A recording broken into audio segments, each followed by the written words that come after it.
In the glittering world of British royalty, where every gesture is scrutinized and every piece of jewelry tells a story, one evening would expose the hidden tensions that have been brewing behind palace walls for years.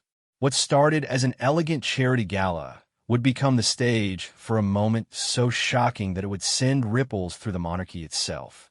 Picture this: hundreds of cameras flashing, the world's elite gathered in their finest attire, and at the center of it all, a single piece of jewelry that would ignite a royal controversy unlike any other. The sapphire and diamond necklace had been Catherine's signature piece, a symbol of her grace and position within the royal family. But on this particular evening, it would grace a different neck entirely. When Queen Camilla stepped into the grand ballroom, wearing the very necklace that had become synonymous with the Princess of Wales, the atmosphere shifted instantly. Guests whispered behind gloved hands, photographers zoomed in for closer shots, and those who knew royal protocol understood they were witnessing something unprecedented. But it was King Charles's reaction that would become the talk of the entire event. In a moment captured by dozens of cameras and witnessed by hundreds of guests, his response would reveal the delicate balance of power, loyalty, and family dynamics that had been carefully hidden from public view. This is the true story of that unforgettable evening, when a piece of jewelry became the catalyst for a royal drama that would change everything. What happened next would surprise everyone, including those closest to the royal family. The tension was real, the stakes were high, and the consequences would ripple through the monarchy for months to come. Welcome to a story where protocol meets passion, where tradition clashes with personal feelings, and where one unexpected moment reveals the very human emotions behind the crown. The morning of the annual Royal Children's Foundation Gala dawned crisp and clear in London. At Clarence House, Queen Camilla stood before her extensive jewelry collection, her personal dresser, Sarah, quietly organizing the evening's accessories. The gala was one of the most prestigious charity events of the year, attended by celebrities, diplomats, and royal family members.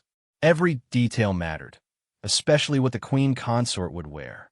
Camilla's fingers traced over various pieces, each holding its own significance and history. The Myanmar ruby tiara caught the morning light, while the Queen Mother's diamond brooch gleamed beside it. But her eyes kept returning to one particular piece that wasn't technically part of her collection. The sapphire and diamond necklace lay in a velvet-lined box, its deep blue stones catching the light like captured starlight. The necklace had become Catherine's signature piece over the years. The Princess of Wales had worn it to state dinners, official portraits, and countless royal engagements. The public had come to associate it with her elegant style and grace. It had been a wedding gift from the late Queen Elizabeth, originally intended as a gesture of welcome into the royal family. The piece held sentimental value beyond its monetary worth, representing acceptance and belonging within the monarchy. Sarah noticed Camilla's lingering gaze and cleared her throat softly. "Your Majesty, shall I prepare the sapphire parure instead?" she asked, referring to Camilla's own matching sapphire set. Camilla shook her head slowly, her mind made up. "No, Sada. Tonight feels different. Tonight calls for something special." She lifted the necklace carefully, feeling its weight in her hands. The decision wasn't made lightly or out of spite. Recent months had been challenging for the royal family, with various controversies and public relations difficulties. Camilla felt the need to project strength and unity to remind everyone of her position as queen consort. The choice was also deeply personal. Since becoming queen consort, Camilla had worked tirelessly to earn public respect and affection. She had faced decades of scrutiny and criticism, always feeling like an outsider looking in. The necklace represented more than jewelry to her. It symbolized full acceptance into the royal heritage that she had fought so hard to claim. As Sarah helped fasten the necklace around her neck, Camilla studied her reflection in the mirror.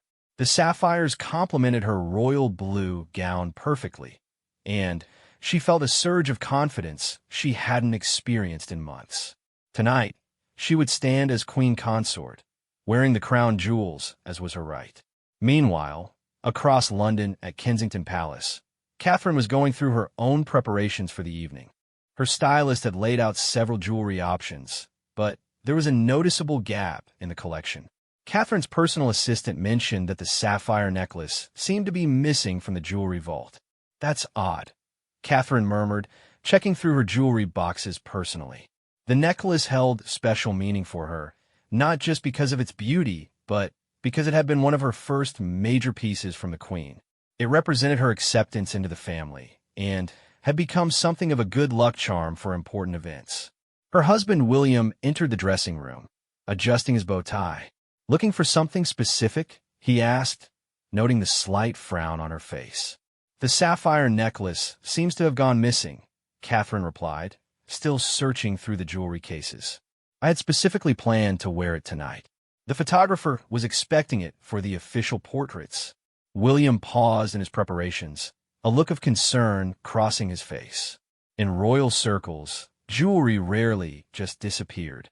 Everything was cataloged, tracked, and carefully managed. The idea that such a significant piece could be missing was troubling. Their private secretary was quietly contacted, and discreet inquiries were made. Within an hour, the truth became apparent. The necklace hadn't been stolen or misplaced. It had been officially requested for Queen Camilla's use that evening. The request had been processed through proper channels, but no one had thought to inform Catherine directly. The revelation created an uncomfortable moment of silence in the palace. Catherine felt a mix of surprise and something deeper, a sense that boundaries were being tested. The necklace had become so associated with her public image that its absence would certainly be noticed by both the media and the public. William's jaw tightened slightly as he processed the information. As future king, he understood the delicate balance of royal protocol and family dynamics. However, as a husband, he felt protective of his wife's position and dignity. The necklace wasn't just jewelry. It was a symbol of Catherine's place in the royal hierarchy. "Perhaps there was a misunderstanding," Catherine said diplomatically, always the peacemaker in family situations. But privately, she wondered if this was a deliberate message about precedence and position within the family. The royal family's jewelry collection was vast and complex, with pieces designated for specific members and occasions. While technically most items belonged to the crown, there were understood conventions about which pieces were associated with particular family members. The sapphire necklace had become Catherine's signature piece through years of wear and public association. As Catherine selected an alternative necklace for the evening, she couldn't shake the feeling that this incident was about more than jewelry. Recent months had seen subtle shifts in royal dynamics, with various family members asserting their positions in new ways. The choice to wear her necklace could be interpreted as either an innocent styling decision or a deliberate statement. The palace staff moved efficiently to handle the situation, ensuring that Catherine still looked radiant for the evening's events. Her backup choice, a stunning diamond collar necklace, was equally impressive and photographed beautifully. However, the absence of her signature sapphires would not go unnoticed by royal watchers and fashion enthusiasts. Word of the jewelry switch began to circulate quietly among palace insiders and royal correspondents. In the carefully orchestrated world of royal public relations, even small changes carried significance. The story began to take shape that this might be more than a simple wardrobe coordination issue. King Charles, busy with his own preparations for the gala, remained unaware of the brewing situation. His focus was on the evening's charitable goals and the important guests he would be meeting. The Children's Foundation was one of his personal patronages, and he took the event seriously as both a fundraising opportunity and a chance to highlight important causes. The king's schedule for the evening was carefully planned, with specific time allocated for photographs, speeches, and mingling with major donors. He had reviewed the guest list multiple times and prepared talking points for conversations with key attendees. The success of the gala mattered to him personally, as it reflected on his effectiveness as monarch. As evening approached, and The royal family members prepared to leave for the venue. The stage was set for what would become one of the most talked-about moments in recent royal history. The grand ballroom of the Dorchester Hotel was being transformed into a glittering wonderland, with hundreds of guests preparing to witness what they assumed would be a routine, elegant royal charity event. None of them could have predicted that a single piece of jewelry would become the catalyst for a moment that would dominate headlines and royal commentary for weeks to come. The tension that had been building behind palace walls was about to be exposed in the most public way possible, with cameras capturing every second of what was about to unfold. The Dorchester Hotel's ballroom had been transformed into a vision of elegance and sophistication for the Royal Children's Foundation Gala. Crystal chandeliers cast dancing lights across tables draped in ivory silk, while elaborate floral arrangements of white roses and blue delphiniums created a stunning backdrop for what was expected to be a memorable evening. The guest list read like a who's who of British society, with celebrities, business leaders, and diplomats all eager to support the charitable cause while enjoying an evening in the presence of royalty. Photographers lined the red carpet entrance, their cameras ready to capture every moment of the royal arrivals. Fashion editors clutched their notepads, prepared to analyze and critique every outfit choice. The atmosphere buzzed with anticipation as guests speculated about which family members would attend and what surprises the evening might hold. The first royal car pulled up at exactly 7:30, as planned. Prince William and Catherine emerged first, drawing immediate attention from the waiting crowd. Catherine looked absolutely radiant in a midnight blue gown that complemented her diamond collar necklace beautifully. Despite the last-minute jewelry change, she carried herself with a poise and confidence that had made her a beloved figure worldwide. Photographers called out compliments and requests for poses as the couple walked the red carpet. Catherine's smile never wavered, even though keen observers might have noticed it didn't quite reach her eyes. The missing sapphire necklace was already being noted by fashion journalists who had expected to see her signature piece. "She looks stunning as always," whispered Helena Morrison, a royal correspondent, to her photographer. But that's not her usual necklace choice for such events. I wonder what prompted the change. Inside the ballroom, guests were already mingling over champagne and canapes. The conversation buzzed with the usual mix of charity talk, business networking, and social gossip. Many attendees were longtime supporters of the Children's Foundation, and they took genuine pride in the work their donations supported. However, like any high society gathering, there was also an undercurrent of curiosity about royal family dynamics and relationships. Lady Margaret Thornfield, a prominent society hostess and longtime friend of the royal family, held court near the auction display. She had attended dozens of these events over the years and had developed a keen eye for reading the subtle signs of royal family relationships. Tonight, she sensed something different in the atmosphere, though she couldn't quite put her finger on what it was. The second royal car arrived 15 minutes later. King Charles stepped out first, looking distinguished in his perfectly tailored evening wear. He paused to wave to the crowd, clearly in good spirits and ready to fulfill his duties as patron of the charity. The king genuinely enjoyed these events, seeing them as opportunities to make a real difference while connecting with people who shared his commitment to important causes. Then, Queen Camilla emerged from the car, and the atmosphere on the red carpet shifted dramatically. She wore a stunning royal blue gown that flowed elegantly around her, but it was the jewelry that caused the immediate stir. The sapphire and diamond necklace caught the camera flashes and seemed to ignite with blue fire around her neck. Several photographers immediately began snapping rapid-fire shots, recognizing the significance of what they were seeing. Royal fashion experts who had been following the family for years knew instantly that this was Catherine's signature piece. The whispers among the press corps became more urgent as they processed what this might mean.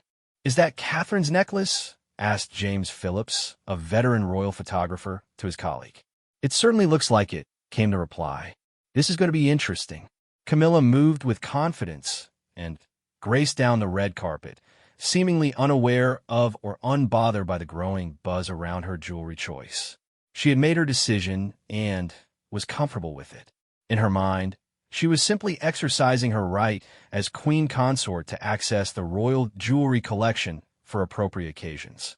The couple posed for official photographs, with Charles beaming proudly beside his wife. He was genuinely pleased with how elegant she looked and felt proud to have her by his side for such an important event. At this moment, he remained blissfully unaware of the significance of her necklace choice or the reaction it was generating among the assembled press and guests. Inside the ballroom, word of the jewelry situation began to spread among those connected to royal circles. Mobile phones discreetly captured images that were immediately shared on social media platforms. Royal watchers and fashion bloggers began posting comparisons showing Catherine wearing the same necklace at previous events. Catherine and William had already taken their seats at the head table when Charles and Camilla made their entrance to the ballroom. The room erupted in polite applause as guests rose to greet their monarchs. Catherine maintained her composure perfectly, rising with everyone else and applauding, but those who knew her well might have noticed a slight tension in her shoulders. William's reaction was more subtle, but equally telling. His training as a future king had taught him to control his expressions in public, but his jaw tightened almost imperceptibly as he took in the sight of his stepmother wearing his wife's signature necklace. He understood immediately that this was no accidental wardrobe choice. The seating arrangement placed the two couples at adjacent tables, ensuring they would be in close proximity throughout the evening's events. This arrangement, planned weeks in advance, now took on additional significance given the undercurrent of tension that had developed over the jewelry situation. Charles took his place at the microphone for the welcome address, his speech focusing on the important work of the Children's Foundation and thanking the generous donors who made their programs possible. His words were heartfelt and genuine, reflecting his deep commitment to the cause. However, even as he spoke, cameras continued to focus on the two women, capturing every interaction and expression. The formal dinner proceeded with multiple courses, each expertly prepared and elegantly presented.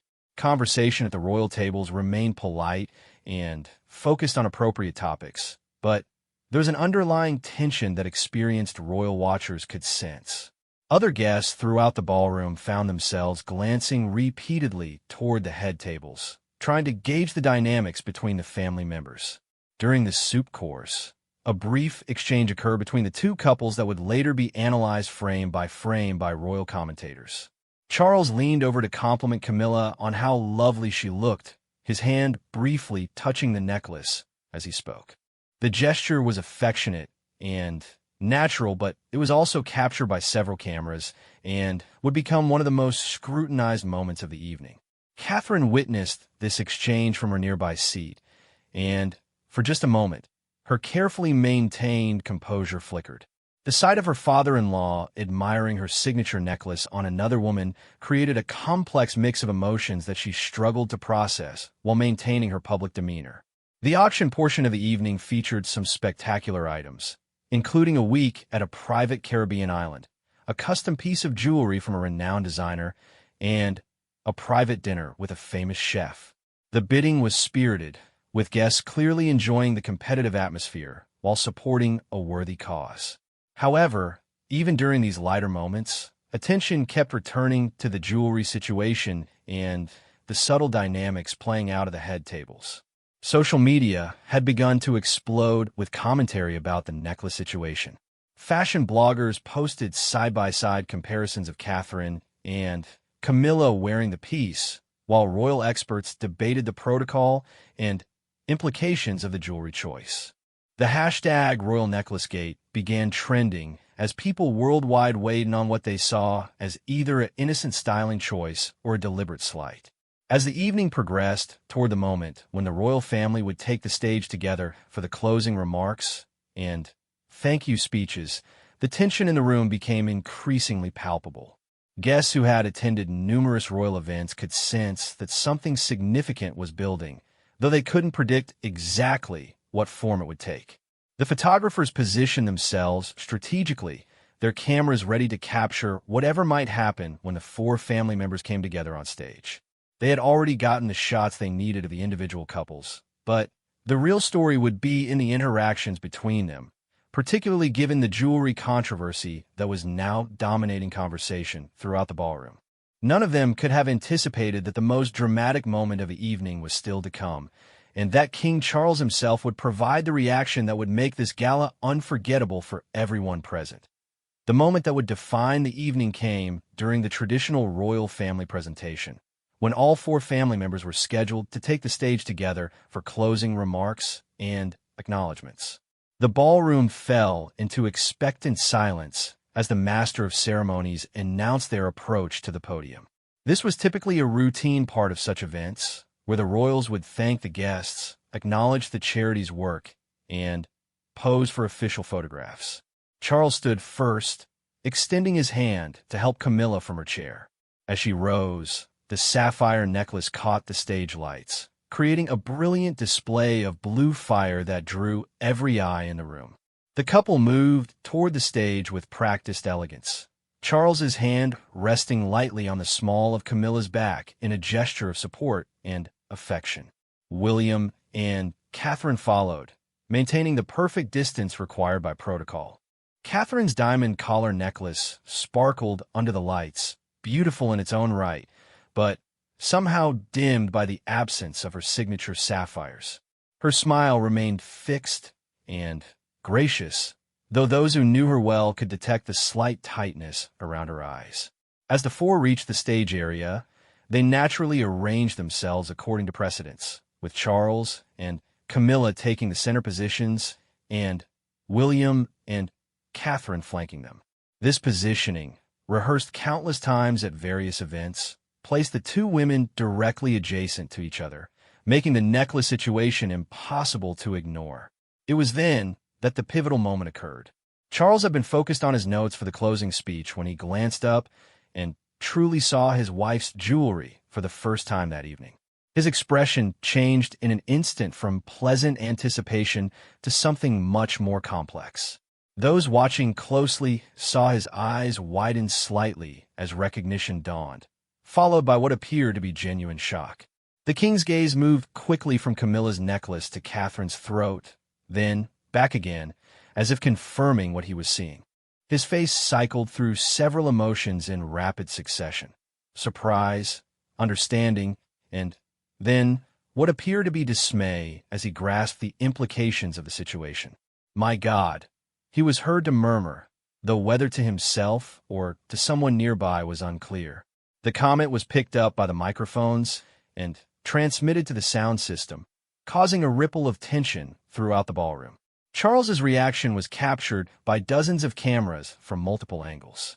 Photographers who had been prepared for a routine royal photo opportunity suddenly found themselves documenting what appeared to be a genuine moment of royal family drama unfolding in real time. The clicking of camera shutters became noticeably more rapid as they captured frame after frame of the king's expression. Camilla, sensing her husband's distress, turned to look at him with concern. She saw his expression and followed his gaze, suddenly understanding that he had only just become aware of her jewelry choice and its significance.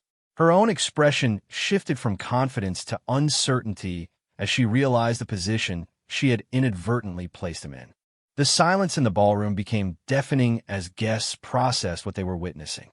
This wasn't the usual carefully choreographed royal appearance they had expected. Instead, they were seeing what appeared to be genuine human emotion and family tension playing out before their eyes. Charles looked directly at Catherine then, and their eyes met in a moment of communication that spoke volumes. She saw in his expression an apology, an acknowledgement of the awkwardness of the situation, and perhaps even some anger at having been placed in such a position without his knowledge. Catherine's response was gracious but telling, a slight nod that seemed to accept his unspoken apology while maintaining her dignity. The king then did something that surprised everyone present, including members of his own staff. Instead of proceeding with his planned remarks, he stepped closer to the microphone and spoke directly to the assembled guests. "Ladies and gentlemen," he began, his voice carrying clearly through the sound system. "Before we proceed with tonight's formal closing, I must address something personally. The ballroom was now completely silent, with every guest hanging on his words. It has come to my attention this evening that there has been some confusion regarding jewelry protocol within our family. This was not intentional, and I want to ensure that proper recognition is given where it is due. He paused, collecting his thoughts while the audience waited in rapt attention. Royal protocol experts in the room were frantically trying to recall any precedent for such a spontaneous personal address at a formal event. The beautiful sapphire necklace worn by my wife this evening, Charles continued, has become closely associated with our beloved Princess of Wales through her elegant and consistent wear of the piece. It was in fact a wedding gift from my late mother to Catherine, and represents not just beautiful craftsmanship, but the continuity of our family traditions. The admission sent shockwaves through the room. Charles was publicly acknowledging the jewelry controversy in a way that was both unprecedented and deeply personal. He was also, in effect, gently correcting the situation while maintaining respect for both women. Camilla's face showed a mixture of emotions as her husband spoke. There was embarrassment at the public nature of the correction, but also what appeared to be relief that the situation was being addressed directly rather than allowed to fester. My wife looks absolutely radiant this evening, Charles continued, and while all of our royal jewelry is beautiful, I believe it's important to honor the associations and traditions that have developed over time. Catherine, my dear, that necklace has become so much a part of your public image that you are missed when you're not wearing it. The king, then, did something that stunned everyone present. He gestured for Catherine to join him in the microphone, breaking with protocol in a way that suggested this was entirely his spontaneous decision. Catherine moved forward with natural grace, though she was clearly as surprised as everyone else by this turn of events. "Your Majesty," she said softly, using the formal address even in this highly personal moment. "Tonight is about the Children's Foundation and the wonderful work they do. My jewelry is of little importance compared to that." Her response was perfect, gracious, deflecting attention from herself while maintaining respect for Charles and the event's purpose. However, Charles was not finished. "Perhaps," he said, "but symbols matter in our role, and I believe some symbols should be preserved." He then looked directly at Camilla and spoke words that would be replayed countless times in the days to come. "My darling, you look magnificent tonight, but I think perhaps this particular piece might be better suited to its usual wearer for the remainder of the evening." The suggestion was gentle but unmistakable. Charles was asking his wife, publicly and diplomatically, to return the necklace to Catherine. The request was phrased as a suggestion rather than a command, but coming from the king and in such a public forum, it carried the weight of a royal decree. Camilla's response would determine how this moment would be remembered. She could resist, creating a more serious confrontation, or she could gracefully comply, turning a potentially damaging situation into a display of family unity and flexibility. The queen consort took a deep breath, her years of experience in navigating difficult public situations coming to her aid. She smiled at her husband, then at Catherine, and spoke into the microphone with genuine warmth. "Of course, Charles, you're absolutely right. This beautiful piece belongs with Catherine, who has worn it with such elegance over the years. It would be my pleasure to see it return to where it truly belongs." The ballroom erupted in spontaneous applause as guests recognized they were witnessing something extraordinary, a moment of genuine human interaction and family resolution playing out before their eyes. What could have been a damaging family conflict was being transformed into a demonstration of flexibility, grace, and mutual respect. As Camilla began to remove the necklace, several guests were moved to tears by the obvious effort it took for her to make this gesture. This wasn't easy for her. The necklace had made her feel confident and regal, and giving it up publicly required genuine grace and humility. The transfer of the necklace from one royal woman to another, conducted on stage before hundreds of guests and countless cameras, became an instant iconic moment in modern royal history. It represented not just the resolution of a jewelry dispute, but a public demonstration of how the royal family could navigate internal tensions with dignity and grace. The transfer of the sapphire necklace became one of the most photographed moments in recent royal history. As Camilla's fingers worked to unclasp the piece, the ballroom remained in absolute silence, every guest understanding they were witnessing something unprecedented. The weight of the moment was palpable as she lifted the necklace from her neck, the sapphires catching the light one final time as they left their temporary home. Catherine stepped forward to accept the necklace, her movement graceful and respectful. As Camilla placed the piece in her hands, the two women shared a look that communicated more than words could express. There was understanding, mutual respect, and perhaps even relief that the situation was being resolved with dignity rather than allowing it to escalate into something damaging for the entire family.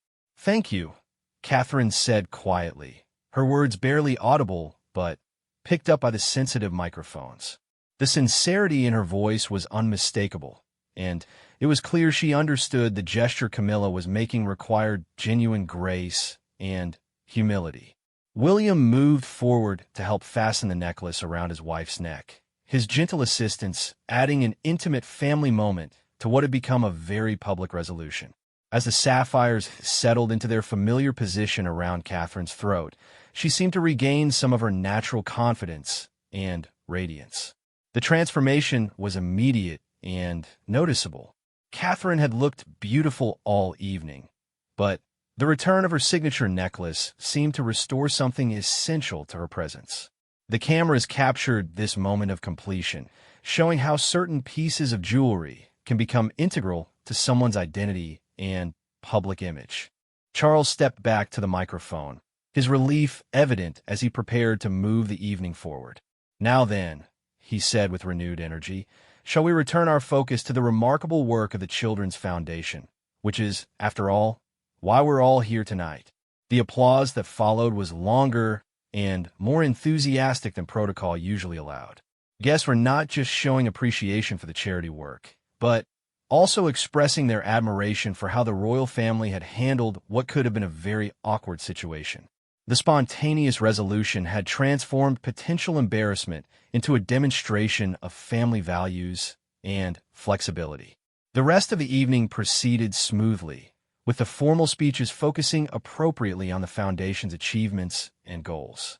However, the jewelry exchange had created a new dynamic among the family members that was evident to those watching closely. There was a sense of relief and renewed harmony that hadn't been present earlier in the evening. During the final photo session, the four family members appeared more relaxed and genuine in their interactions.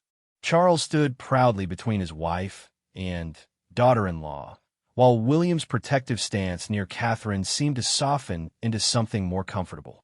The tension that had been building throughout the evening had been released through honest communication and mutual consideration. As guests began to leave the gala, the conversations were dominated by what they had witnessed. Many expressed amazement at Charles's handling of the situation, praising his ability to address a delicate family matter with both authority and sensitivity. The consensus seemed to be that his intervention had demonstrated real leadership and emotional intelligence. Royal correspondents worked frantically to craft their reports of the evening, knowing they had witnessed something that would be analyzed and discussed for weeks to come. The story had everything: family drama, beautiful jewelry, public resolution, and genuine human emotion. It was the kind of authentic royal moment that reminded people that behind the titles and protocols were real people in navigating complex relationships. Social media exploded with commentary and analysis in the hours following the gala. The hashtag Royal Necklace Gate evolved from criticism to celebration as people praised the family for their handling of the situation. Memes and videos of the necklace transfer went viral, but the tone was largely positive, focusing on the grace shown by all parties involved.